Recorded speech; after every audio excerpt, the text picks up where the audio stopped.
Hey, this is Lewis from Civic. Hey, this is Jim from CIVIC. We're talking to Nate on the Vinyl Guide. This episode is brought to you by Groove Washer, the best record cleaners and protective sleeves for your vinyl collection. Ask for the Groove Washer from your local shop or go to groovewasher.com. Discount code VinylGuide10. And now, on with the show. Well, greetings, friends and homies alike. My name is Nate. Gather round for what is sure to be a glorious episode 380 of the Vinyl Guide, the podcast for record collectors and music nerds, where we be getting all the facts of the records on the record. And this week, we have the band CIVIC on the show. Now, those of you who regularly listen to the Vinyl Guide know that I am based out of Sydney, Australia, and by total coincidence, I've been privy to a close-up view of what's been turning out to be an amazing boom time for Australian music. Some phenomenal bands have been coming out of Australia in recent years. I'm talking bands like The Chats, Amyl and the Sniffers, King Gizzard. I mean, lots of bands that are growing their art and fan base in Australia, and then, of course, exporting to Europe and America and other parts of the world. Now, luckily for everyone, there's a whole new wave coming, and it features bands like Coffin, These New South Wales, Flight to Dubai, and many more. And riding the lip of that next wave is CIVIC, a 5-piece band from Melbourne who just released a new LP, Taken by Force, which is produced by Rob Younger, who you may know from Radio Birdman, and Taken by Force is a hell of a record. I mean, have a listen on any streaming service, and of course, grab a vinyl copy wherever you can, as well as a copy of their previous LP, Future Forecast. CIVIC has quite a few records, several singles and whatnot, and all of them are getting quite collectible. The band printed such low numbers in the early days, and now lots of people are discovering the band, and they want to go back and get the full CIVIC catalog. So we talk about that today and much, much more. Plus, there's an extended version of this interview only available to patrons of the Vinyl Guide podcast at patreon.com/vinylguide. More CIVIC, more questions, more vinyl record talk, no commercials, and high-resolution audio files. And those are only for supporters of the show at patreon.com/vinylguide. If you're not a patron, that's okay. Head up there now, help support the show, and that would be very appreciated. Oh, and hey, real quick, if you like CIVIC and you enjoy this interview, we've got a ton more episodes and interviews here on the Vinyl Guide podcast. Just follow or subscribe and you'll get access to episodes like 301 featuring Amyl and the Sniffers, all 4 members. It was a hilarious chat. That's episode 301 of the Vinyl Guide. Episode 256 with Eamon Sandwith of the Chats. Episode 354 with Sam Quarton of the Bobby Lees.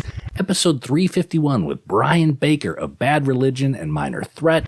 Australian music legend John Foy, episodes 340 and 341. Episode 338 with FIFA Riccobono talking about the rare releases of Albert Productions and, of course, working with AC/DC. Episode 339 with Kenny Jones of The Who and The Faces and many, many more. Follow and subscribe to the Vinyl Guide in your podcast app. Scroll, download, listen, and enjoy. All right, there we have it. With the upfronts done, let's get into our conversation with Lewis Hodgson and Big Jim McCullough of CIVIC. Mr. Jim. Yo. Hey, man. Does anyone ever call you Big Jim McCullough? They do. They do. They do call me Big Jim. Yeah. It's a compliment. Do you mind if I call you Big Jim? Man, you can call me whatever you want, but you know what? The best thing you've just done is you've pronounced my last name correctly, which. Oh, everyone tends to fuck it up? You get bonus points because you pronounce my last name correctly. McCullough, of course. Who McCullough, would get that wrong? Exactly. Who would get that wrong? People say McCulloch all the time. Oh. Which is wrong. I think Lewis is going to be joining us here in a minute, yeah? Is he? I think so. I hope so. Oh, here he comes. He's coming in. Oh, he's coming. Hey, can you hear me? I can. Yo! I can see it too. Look at you. Wait, just was trying to figure it out on the computer, but it's not working, so I'm just going to have to use my phone if that's all right. Yeah. I'm on the phone too. All good. All right. Sweet. So we're just going to crack it. I think we're already kind of in the middle of it. I don't know. What do you think? Yeah, let's run it up. Cool. All right. Well, ladies and gentlemen, this week on the Vinyl Guide, we have Big Jim McCullough and Lewis Hodgson of CIVIC. who are celebrating the release of the brand new album, Taken by Force. Guys, welcome to the show, and above all, congratulations on the new record. Thanks, Nate. Thanks for having us. All good, man. So, look, I got to tell you, I'm really excited about this. I am. You fuckers have been, getting lots of attention the last few years. Well deserved, might I add. The songs and the releases the last few years have been incredibly strong. I got to tell you guys, this is my worry. Okay, I got very strong spidey senses, and my fear is that you guys have so much creative tension within the band that I'm going to wake up one day and you guys will have imploded. Okay. So tell me, how strong is the core of this band? Pretty, I don't know. Pretty strong, I guess. I don't know. We're still hanging in there. We're fucking strong. We're fucking strong, Lewis. Yeah, I know. Do you guys fight a lot? Do you fight a lot? You can't even agree on this one. Nah, we don't. We're fucking brothers. We don't fight. No, we do. We fight sometimes, but we love each other. You're always gonna have arguments. It's good fights. Yeah, it's never like, it's always, hey, look, it's always to make sure that we're, more, like, it's always for a good purpose, isn't it? Mm. Yeah. Because look, I've seen you guys live. Fantastic live show. I can't wait to see this new album kind of translated into the live theater. But again, I get these spidey senses that you guys are kind of living on the edge, and you guys are at this point in your career now where it's going to be on the road. It's going to be a lot of hanging together and being very close. So, are you guys concerned about that? How are you guys preparing for kind of this next level of your career? I don't know. I think we've been through quite a lot of bullshit, to be honest, and I reckon we've been through Europe and shit like that before. I reckon we've got each other's backs and all that. So yeah, not too stressed about going on the road with these guys. I'm not too stressed at all. I'm fucking keen as. Let's go. So what's the plan for 2023? There's an Aussie tour which is coming up, and you guys just announced a European tour, and you guys are heading South by Southwest. Is that right? Yeah. Yeah, in like I think just under a month. I think. Yeah. What days are you guys going to be in Austin? What's the plan for that? Lewis? What's the exact dates on that? I don't know. What's that in about 4 weeks? I don't know. I'll look. Hang on a sec. I'll look right now while we're online. It's the beginning of April, I think. Yeah. Hang on. Let me pull up this fucking Google Calendar shit. What do we got? March, April. Oh no, that's the tour. Hang on. Wait, were you asking about South by? Yeah. 13th to the 19th of March. 13th to the 19th of March. That's not long now. Not long now at all. Okay. Now, you guys are hitting Austin. Are you doing any other shows in the US while you're there? No, I don't think we can legally, but we're going to have to come back later in the year. It's a visa thing. Like, you're allowed to come in and play South by Southwest, but you can't go out and make money or anything. So we can do that, and then we got to turn around and go home, unfortunately. But we're going to come back. The plans is to come back in September, I guess, and I don't know if I can announce that news, but yeah, something like that later on in the year. So the Americans can look forward to at the end of the year, perhaps seeing you guys on those shores. Yeah. Okay. Hopefully, yeah. Depending on how much these fucking visas and everything costs, it's pretty expensive. Yeah. I reckon we'll get there. Yeah, we'll be sweet. We'll be fine.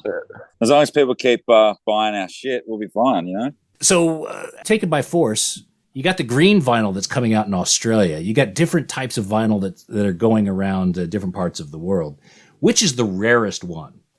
Oh, the rarest one. Probably the rough trade one, maybe. Yeah. There was a small run done for rough trade, I think. That's blue. And they're all gone, I think. So, pre-ordered. You know what's even rarer? We can't even talk about this, can we, Lewis? I don't know what you're about to talk about. The fucking the limited edition covers. Oh yeah, I don't know. Yeah, is that happening, or is it too? I don't know. I think it's too red hot. No, we can't. Sorry, Nate. We can't. We're not allowed to talk about this. Do I got to bleep that out? No, it's fine. Okay. All right. So there may be some collectible covers coming out. Is that what I'm hearing? Yeah, that's the gist of it. Yeah, That's the Something gist. like that. That's as far as we can go into it. All right. This is high classified shit, you know? Highly classified. I can tell the way you're handling classified information, Jim. I think you're ready for a government clearance. Yeah, I'm not doing too good. Sorry. Let's forget we said anything. Let me tell you. Let me. I'm going to pull out a couple of things here. All right. Because show us some of your stuff. Because here, all right, this is. Can you see this? Future forecasts. Yes. Yeah. CIVIC future forecast. Again, this is the flightless version, right? Yeah, Talk about collectibles. Hang on a sec. Let me show you this. Oh, what's he got here? Oh, what? Yeah. I don't remember doing that. I bet you there's a lot of things you don't remember doing, Jim. Yeah, this is true. Do you remember that, Lewis? Sure. Yeah, I remember the exact day it was. Yeah. What was it? Do you remember it? When I did that. Yeah. Was that Crowbar? It wasn't Crowbar. It was this other. God damn it. A spot in Sydney. It was a place. It was right after the pandemic lockdowns lifted up, and the ceiling was so low that Jim, you were like hitting your head on the ceiling. Oh, it was fucking. Yeah, I know the joint. I remember. Yeah, I can't. The poster had the guy with the binoculars. Yes, yes, that's right. Yeah, this little spot. Yeah. Crown Hotel. Oh, No. Crown and Anchor. Crown and Anchor. Was that it? No, that's Adelaide. Okay. I don't know. Anyway, whatever. It doesn't matter. That's mad though. So you guys actually had. Okay, so I got to tell you a story. That was the first date I think that you guys had merch. You had T-shirts, the long sleeves. Right. I went up to the merch booth and I said, "How much are those long sleeves?" And someone said $15. And I was like, $15. And they're like, yeah, 50. I said 15. I'm like, no, most people charge 50. No, 15. I think we're just trying to get rid of them too. They're taking up space. We ordered too many of them. Was that it? Okay. Yeah. I ended up. I gave the person a 50, and I just said, "Give me 3," and my kids wore them for the entire winter. Was that me? I remember that because Christian from Low Life was doing the merch, and he said that somebody gave him a 50 and asked for a bunch, and I was like, "Oh no, shit! There you go. It was you." Yeah. My kids wore it, for the whole winter. I mean, I clothed them for the whole thing. So. But see, awesome. that's another thing where it made me think like, holy fuck, I hope these guys got their shit together because, yeah, I'm sure they were selling this at a loss for whatever reason. Again, I'm worried about you guys. I like your band so much. I'm worried. We're all right. We got our shit together, man. Don't worry. Okay. Enough. Okay. Well, this is why we had to get we got some other people on board recently. It's been good. Okay. Excellent. So plans for 2023, Aussie tour. You guys are hitting South by Southwest for 4 days. You got some gigs lined up, some showcases there, no doubt. You got an EU 10, tour. Man. 10 in 4 days. 10 shows, 4 days. Bring it on. Yeah. What are those schedules like? Is that anything that the public can go to, or is this all for industry folks? I don't know. What's the deal with South by Southwest? Can anyone just show up, or is it? You get conference badges, and people pay $1,000 or something like that, and I think they get into whatever shows they kind of flash. But these are not a lot of the general public tends to be able to go into these unless they spend big. Oh, what the fuck? I didn't know that. They're doing South by Southwest in Sydney this year too, in October. True. Right. Yeah. Wow, it's going to be very different to what I imagined in my head then. Yeah, I thought it was open bars and. Yeah, isn't it There may be. Again, I'm speaking from just understanding how the Sydney one's working. But I think it's going to be a lot of industry folks, and then there's going to be some general public here and there. But I think the purpose is to kind of show the band off, right? Get some press. Yeah. Show our skills off. Well, that's very exciting because you guys have been making a lot of friends out there. So very well known personalities are fans of the band. Henry Rollins, Keith Morris. Who else? Yeah. Keith Morris. You know what he said to us? What? We got off stage and he was sitting there with his hoodie on in the corner, and he's all sweaty, and he looks at and he goes, "Great fucking band." And I was like, "That's all I need to hear from you, Keith Morris." Keith Morris offered Dan's cheese board, which was nice. Would you guys like some cheese? Yeah. Are you into You can dairy? have everything. Well, wasn't it like you guys can fucking have anything you want? Like he can, because they didn't want it, did they? Yeah, I didn't want it. It's like, there's a cheese board in there. You guys can help yourself too. And I was like, fuck that. and then we got in trouble from the fucking roadies. Yeah, they're like, "What are you doing touching Keith Morris's cheese board?" And I'm turning around. Hey man, hey, put that fucking cheese down, man. Yeah. Now, the beginnings of CIVIC. Well, you guys formed in 2018, is that right? 2017, really, but technically 2017. New Vietnam came out early 2018, but yeah, we recorded that in 2017 or something with Billy. Yeah. When you got the band together, was it with the intention of, okay, we're gonna fucking take this thing all the way, or we're gonna see how this goes and play some live shows? Like, what was the intent when you guys first started playing? I don't think we could really plan too far ahead ever, but like it was, we wanted to before we'd even played a show, we had the first record recorded, so we wanted to definitely jump into it and give it a crack, and yeah. Actually, So New Vietnam, you recorded before you played even one show. Yeah. Oh, so it was down. We had all that shit down, and we could just come out as a live band already tight, and just skip all that fucking 1 year of bullshit we do in a band, Yeah, we just practiced in this rehearsal space for like a year, and just we got it all done, and then it was. I don't know. I think looking back, I don't know about you, Lewis, but I didn't really think about it that much until like now, looking back on it. I'm like, fucking hell, that's kind of a weird way to do it, but I don't regret it at all. I think it's kind of sick that we did it that way. I think it's better too, instead of dicking around with your sound and stuff, just coming out with what you reckon's, coming out with your product, if you want to call it that. But it cuts out a whole bunch of bullshit, really. That's pretty bold, and credit to you guys for that, because you're relying on your instincts. You're like, here's what we think is good. We're not going out. We're not testing it with an audience and seeing their response. We're just, this is who we are. Bang. How did you get a record deal, or how did you finance the records when you didn't even really have a name out there for playing live? Well, Billy, the guy who recorded it, he happens to run Anti-Fade Records. And so I got, first listens, first dibs on that. And he was like, while recording it, it's just like, can I put this out? And we're like, absolutely. So pretty sure New Vietnam cost us about $400, didn't it? Yeah, it was the cheapest part. Something like that. $400 of recording time and a few $100 on beers, and it was done. Now there's 3 presses of New Vietnam, if I understand right. There's the first and the second, which both have the red cover, and then there's the third with the purple. Is that right? Husker Jew version. Yeah, that was my idea, which I regret, because no one wanted to buy it. Everyone just kept asking where the red one was, and I was like, oh.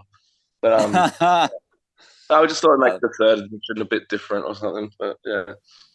No, that's cool. You did the, you can tell them apart. What's the difference between the first and the second press? The only difference is the sticker on the middle of the record.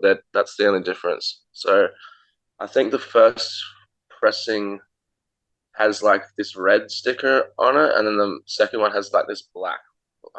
It's just a tiny difference, but yeah. Oh, okay.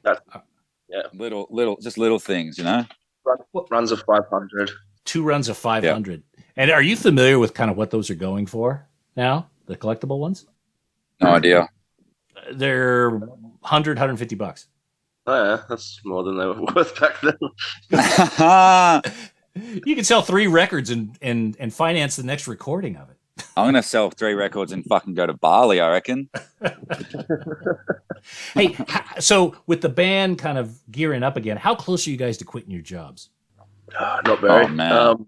I'm still working a full-time job at the moment, so juggling that and this band, but it's still good. Yeah. He's a king. King Lewis. Working hard. There's no fucking money. There's no money yet. No. Yeah. But You guys are hitting the road, so Lewis, yeah, but you're going to be telling your job, guys. I'll see you in 2024, maybe. Yeah, that's pretty much what's going to have to happen. I think it's like, well, if you, it might be the end of the job. We're all fucking keen and excited to do it. I think make some cash, quit our jobs.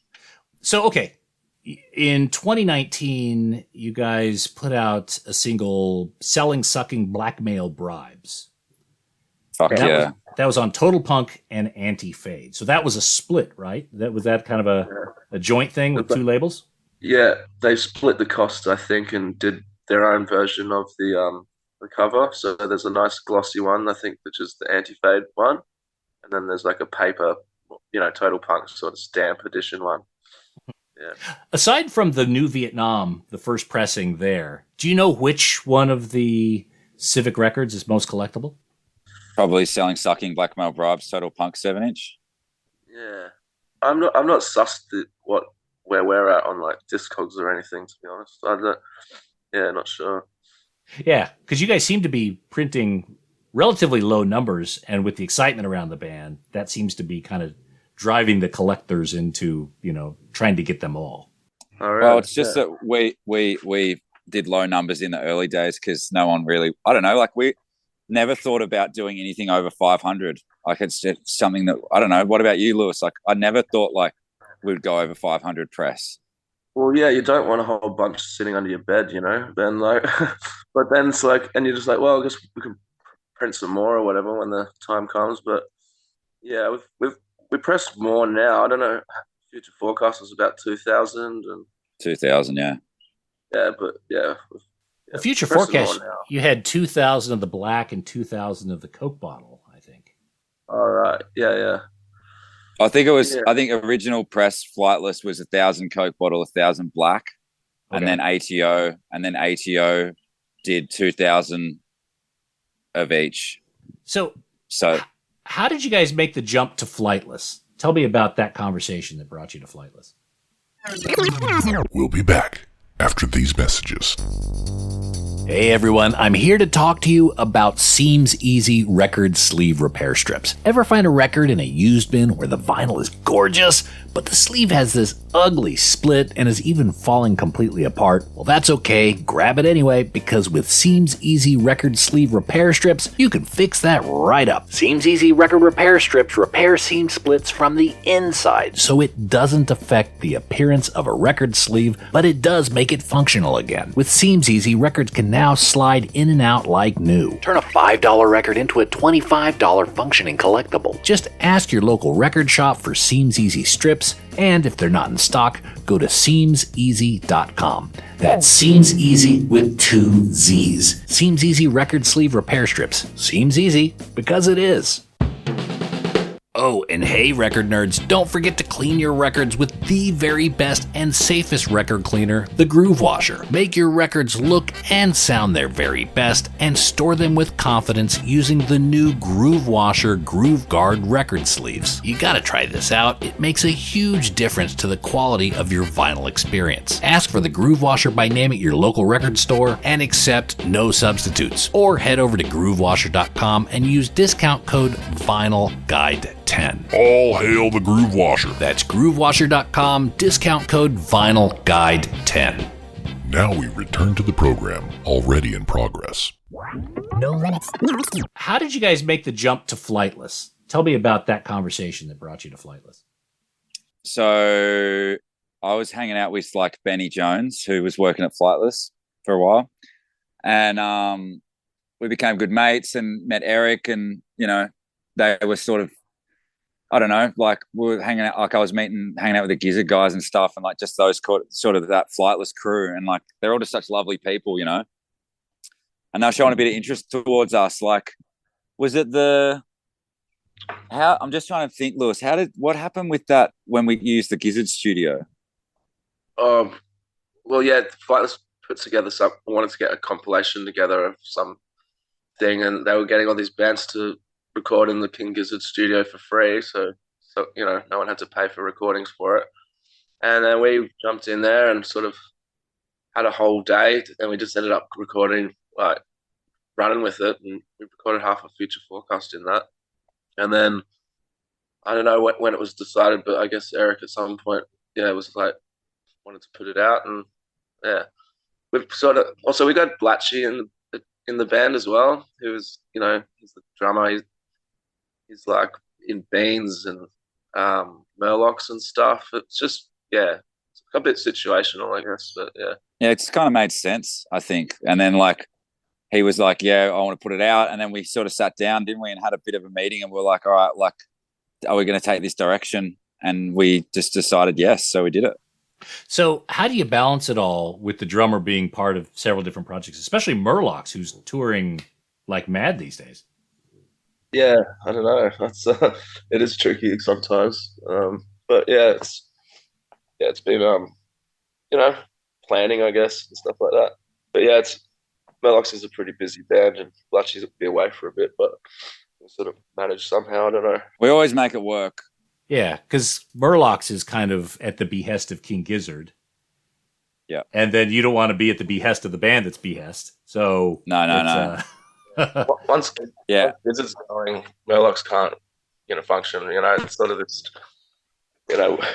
way that works a bit. But yeah, exactly. It's like exactly. Gizzard's on, Murlocs is off, CIVIC's on. It's just like this weird little like. Bup, bup, bup. So was there ever a conversation about having Taken by Force on Flightless as well, or just one and done with Flightless?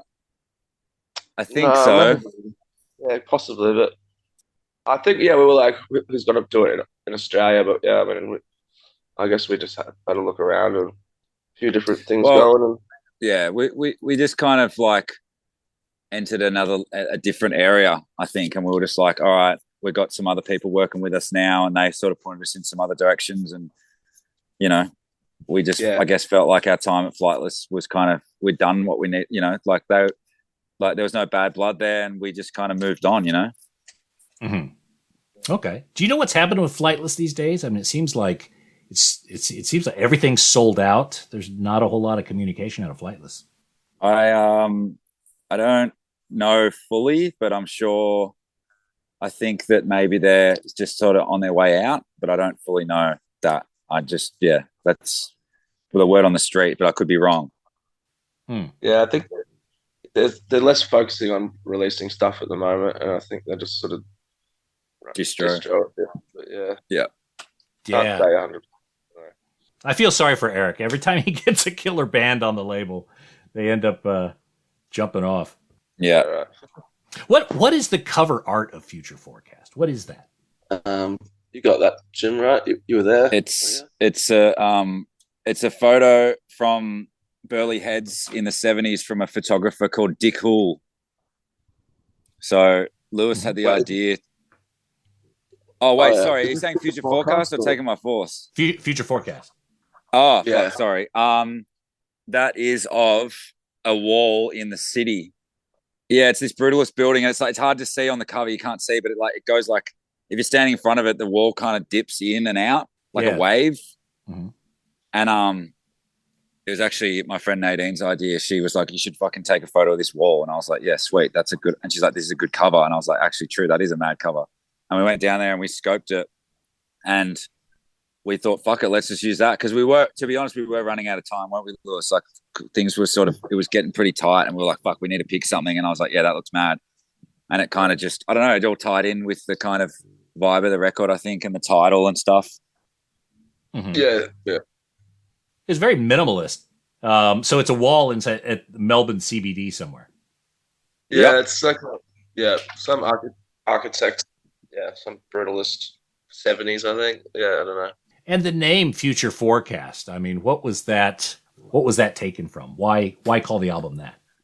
I remember I was driving along, and it was actually a lady on the radio, and she was talking about, I just heard her say that word, Future Forecast, and it was like she was talking about the weather, but then I was like, oh, that's kind of cool. I've never heard that before. And then I started thinking about, it's kind of like, because that I classified that as our pandemic record, like we did that in pandemic, we recorded it then, and it was kind of like, this sort of uncertain future, so it was like future forecast in terms of like prediction of the future possibly being or probably going to be shit, you know?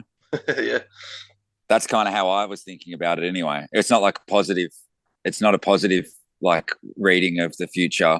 Also, I like the idea that like future forecasts, it's like the weather seems like the only thing that is like, it's got this like time travel sort of sci-fi element to it. Cause it's like, how the fuck, like, it's like, I always thought it was weird that people could look into the future and tell you what it's going to be like tomorrow or the next day or in 5 days. You know, it was just a strange and I know it's like obviously not that tech, but you know, when you're a kid, it's pretty tech, you know, you're like, what do you mean you can see what it's going to be like in 3 days, you know?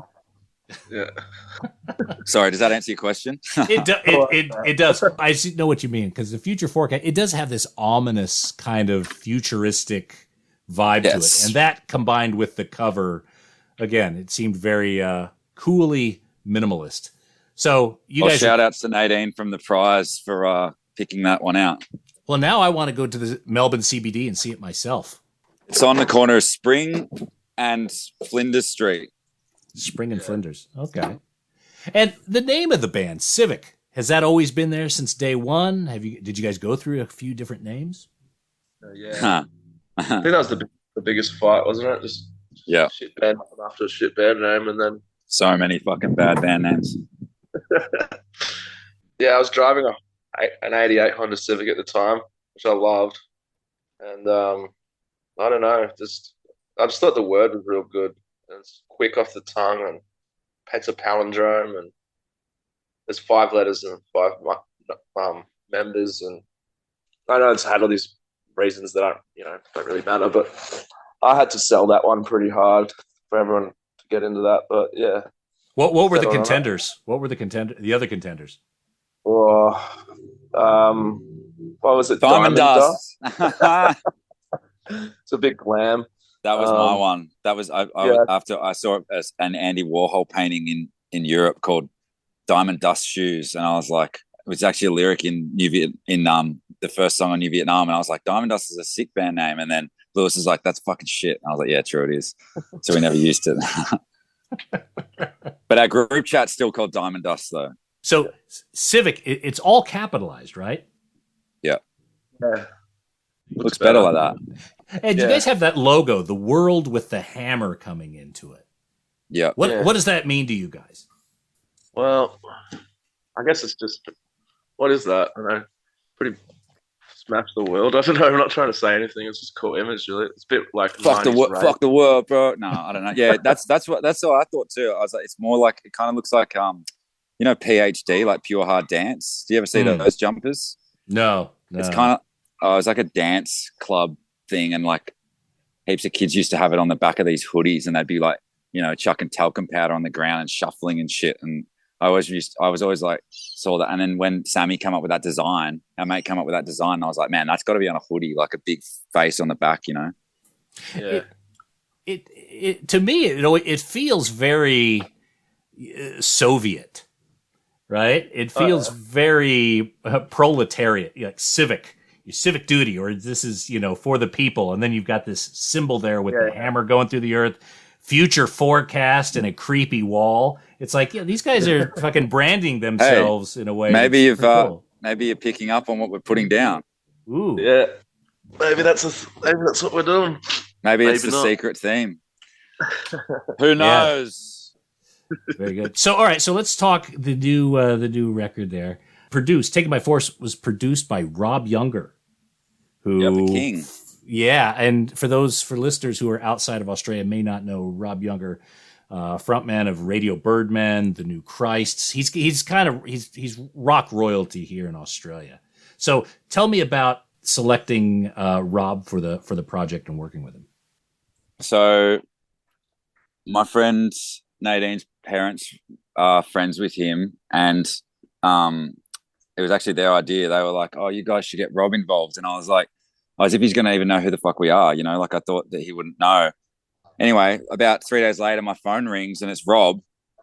And I nearly fell over when he was like, hey, it's Rob Younger. And I was like, and he's like, I heard you want to work with me. And I was like, yeah. I'm like, I didn't think you know who we are. And he had a copy of New Vietnam, which is crazy. So he knew who we were and he'd been following us, he said. So he's like, yeah, I'd love to come down and work with you guys. And we flew him down and got to work. Now, did you give him sketches of the songs? Did you have demos ready for him, or was it just he landed and heard them for the first time? Did we have demos, Lewis? Yeah, but nothing that we gave to him, because you can't actually send him a digital file. Everything you have to send him has to be a hard copy, like a CD or something. So we just sort of chucked him in the deep end, really, and yeah, he just adjusted. Me and him spoke on the phone for a lot, like a couple of weeks beforehand, just talking about it and going through stuff and references. And I know we became real good mates just talking about music and stuff like that. But we definitely did throw him in the deep end, because I remember, like, because we kind of tracked a few songs before he even got there, didn't we, Lewis? Yeah. Well, we didn't want to waste his time. We thought, well, better make sure everything's up and running and see, run a few songs before he gets there. So, we're not fucking around. And then we get there, show him what we've done, and he's almost like a bit pissed off. He's like, he was a bit. He was like, what are you doing? You've already started recording. We're like, oh, sorry, man. But yeah.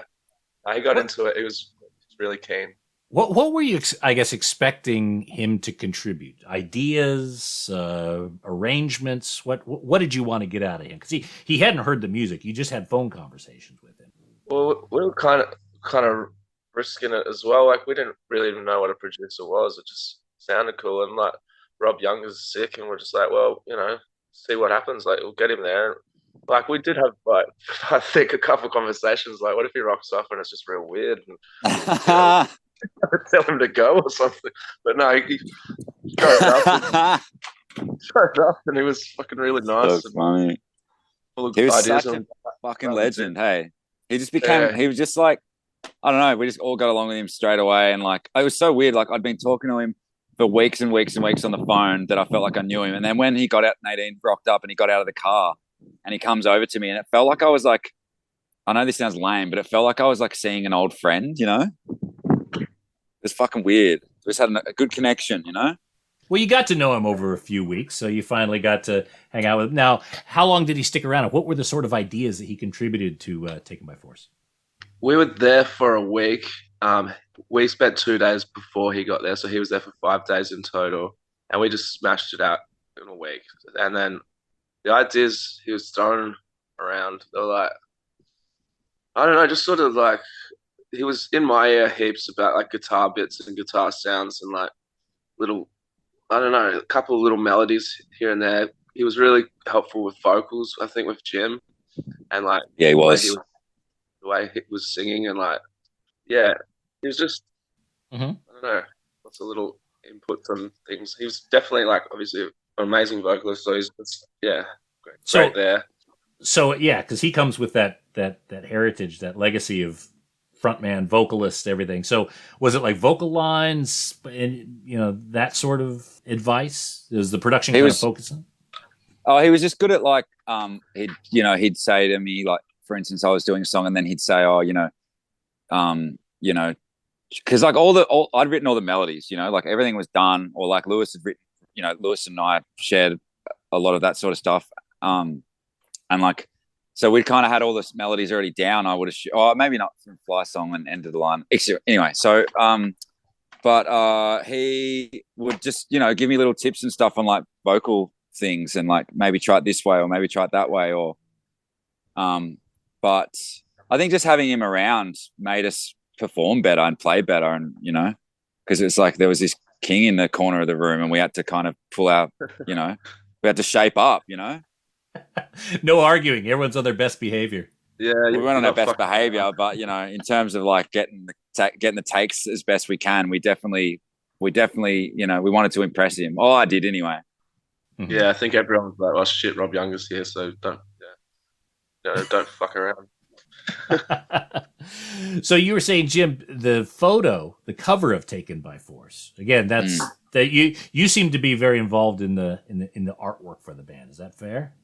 Oh, nah. I think we're all pretty like we all get pretty into it. We're all pretty to our idea. Well, it was actually Lewis's idea. The whole cover of this, wasn't it, Lewis? Like the drop shadow on the text, the photo of the surfer, all that. That was all your idea, Lewis. Yeah, I was thinking of it to kind of look like Bruce Springsteen's Nebraska. Oh, You know that with the stark. you know Yeah. yeah, the red, the font up the top, the font down the bottom, and the black and white image in the middle. And I was thinking like a big wave surfer, like one of those the giant waves, when you see this tiny little surfer on it. But we kind of was like looking through, photos and options and stuff, and we just really liked the one that we picked. And it's classic Australian photographer took that, and he's a mystery surfer. We don't know who he is, so which is kind of sick. Yeah, we're still trying to work out who it is. No one can work it out. But photographer doesn't know who he is. It's just this, yeah. Which is mad, I think. That's an interesting thing because now you got a bit of a quest. Who is this surfer? It was taken like in the early 70s, right? Yeah, it was like 74. He looks like he knew what he was doing. He kind of looks a bit like menacing or something. He looks a bit like a goblin, like I don't know. I like it. It's like it continues with the ominous sort of theme that we keep sort of touching into, not even on purpose. Is there a theme to Taken by Force? Because you have the bookends. You've got dawn and dusk. Is there a theme that kind of pulls the album together? Yeah, I guess there's, it's about as close we're going to get to a concept record, but it's like, the end of the world and like the, through warfare and that sort of thing. Like the first song that I wrote for this record was called Taken by Force, and then that just sort of, the lyrics to that are pretty stark and all about overnight warfare and the nuclear bomb and the end of the world. And they kind of run the theme through the rest of the record. We chose War Hands of Time by Master's Apprentice. I don't know if you know them. I know of them. I'm not that familiar. So that's a cover then, yeah? Yeah, that's the cover. That's a 60s Australian band, that ties in with the surf theme, but it's also the war theme and anti-Vietnam song. Yeah, and it's like, I can't say that all songs are like really tie in with the dystopian thing, but it's definitely the overall vibe, and wanting to have a sci-fi element to it as well, and I think we kind of pumped that out. So are you already stockpiling songs for the next project? Are you the type of songwriter who... Fucking oath we are. Yeah, we got new shit. Yeah. Already? New album, new concept. Yeah. No, it's not 100% there, but we got to get, we're about to be touring and stuff. Lewis does. So Lewis does this thing where he comes up with these ideas for like concepts for records, where it's like it's a name or it's a word or whatever. That's where the like 1984 meets Endless Summer comes from, And so it's like that's kind of paints the picture and the image for the record, and then it's the vibe and everything. And like the next one, we can't say what it is, but Lewis he's already worked it out. Well, we're working on it. It's like Roland's input as well and stuff, and it's so it's a new vibe. Last one was surf, sci-fi, warfare. This next one's going to be something else, but it's going to be sick, I reckon. Guys, I gotta say, as a fellow Australian, even though I don't sound like one, we are freaking proud of you guys, and very happy to see this album come out. Lewis, Big Jim, thank you so much for coming on the Vinyl Guide. I want to recommend everyone, if you haven't already, check out CIVIC's new album, Taken by Force. Also, check out all their other ones, Future Forecast, New Vietnam. Vinyl is available no matter where you're at in the world at CIVIC.com. I suppose that's one of the only domains they have left that could align with the band. That's it. I'm going to be putting these links in the episode page if you want to get them direct. Or you could dial up Taken by Force and all the rest of their work on any streaming services, Apple Music, Spotify, wherever. Check out this band, and also follow them on social media. If they come into your town, do whatever you can. Yeah, lock up your daughters. No, do whatever you can to be able to see this band. Again, I've had the pleasure to see them a few times, and they're amazing. I'm looking forward to the Crowbar show coming up here in Sydney shortly. And those of you in Europe and in the U.S., you're in for a treat later on this year. Again, Lewis and Jim, thanks again for coming on the Vinyl Guide. Thanks so much, Nate.